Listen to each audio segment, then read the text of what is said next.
Hello, this is Lisa Witt, broadcasting on the Northern News Network. Today we are here with a very important person. She is a scholar, a feminist, and a firm supporter of the civil rights movement. Although she may have recently turned 50, she is still great with the media, holding press conferences, radio shows, and even writing news columns. Through her activism and passion, she has redefined the role of the First Lady of the United States. Please join me in welcoming the First Lady, Eleanor Roosevelt. Thank you. So, Mrs. Roosevelt. Oh, please call me Eleanor. Okay. Eleanor, with the new year of 1935 beginning, we see that the halfway mark of your first term is quickly approaching. By now, you have had many experiences as the First Lady. Tell us, do you like your occupation? What are some of the major functions you carry out as the First Lady? Well, I'll admit at first I was a little reluctant to take on the role of First Lady. I don't mean to inflict any offense upon my procedures, but most of the First Ladies that served before me only served as hosts of dinner parties and other social functions. However, after taking on the job, I discovered that being the First Lady isn't as limited in its duties and opportunities as I thought it would be. As First Lady, I help my husband, Franklin Roosevelt, with public appearances like press conferences and such. I also do my own public appearances with workers, minorities, and other people I meet that need help throughout America. Finally, I also help create and influence the political changes made throughout the U.S. government. Okay, great. Now that we know a little bit more about your role as the First Lady, let's learn a little bit about you as a person.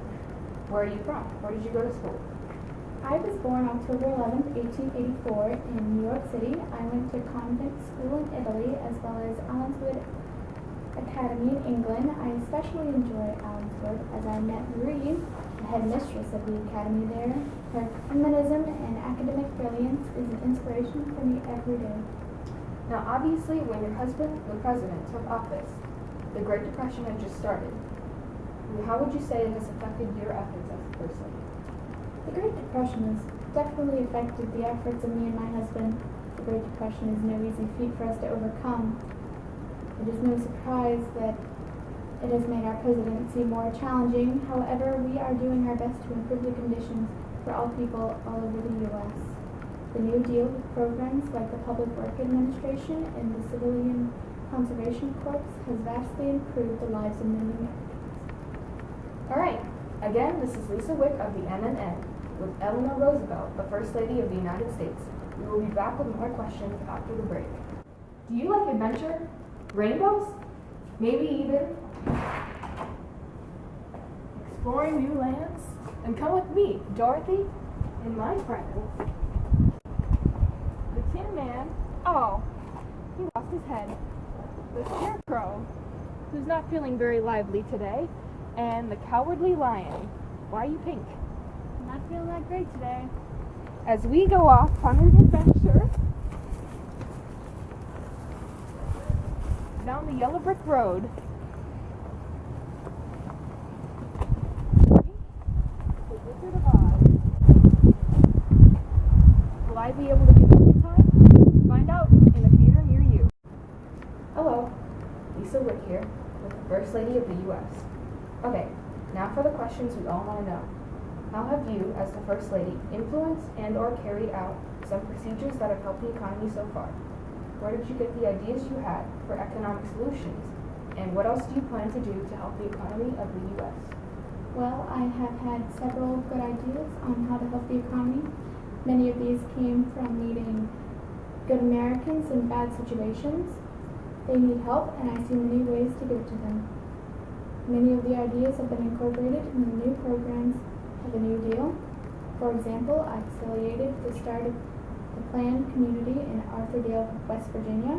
This community enables poor miners to live on subsistence farming, which increases the quality of their lives. In the future, I plan to continue to discuss my ideas with my husband, as well as other government officials and friends. In this way, my ideas have the chance to take the flight in our new presidential program.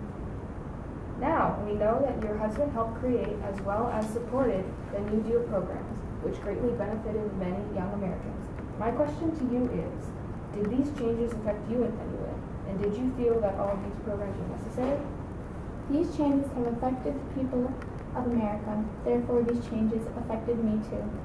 Now, people know that my husband and I are here to help, and so they interact with us better and our proposals better. And yes, I felt that all these programs were necessary for the elevation of the quality of life in America. Some, like the CCC and the PWA and the Tennessee Valley Authority, were especially efficient. However, they all did their part to improve conditions in the American life. On a different note, I know that you are an advocate of the civil rights. What have you done so far to foster these rights, and what do you plan to do in the future to continue these efforts? I have always heavily supported civil rights. I believe everyone should be treated equally, regardless of color or race. So far, I have pushed for passing of the Koskinen Wagner bill, which would have made lynching a federal crime if passed. However, this hasn't been put into effect. However, I am sure that with patience and persistence, we will get similar results through a different form. In the future, I plan on having African Americans and other minorities welcome at the White House. In fact, I will not tolerate the discrimination against the minorities when I am present. Alright, so that concludes our interview with the wonderful First Lady, Eleanor Roosevelt. Thank you so much for your time. I know you have a busy schedule. Oh, it's no problem. It was a pleasure talking to you today. Sadly, it is time for this program to end. This is Lisa Wick from the Northern News Network signing off.